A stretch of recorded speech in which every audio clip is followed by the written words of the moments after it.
Are you aware of the specific guidelines for prostration during prayer? Ibn Abbas reported, the Apostle of Allah had been commanded that he should prostrate on the 7 bones, and he was forbidden to fold back the hair and clothing. And in the narration transmitted by Abu Rabi, the words are, on the 7 bones, and I was forbidden to fold back the hair and clothing.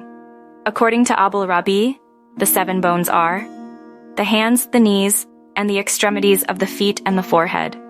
According to Sahih Muslim 490, the Prophet Muhammad, peace be upon him, was commanded to prostrate on 7 bones and was forbidden to fold back the hair and clothing.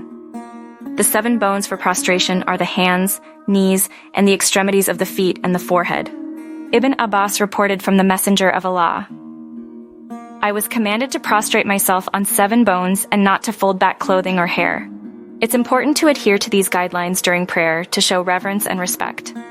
Remember, following these guidelines is a way to honor the tradition and significance of prayer. Jazak Allah o Khaira.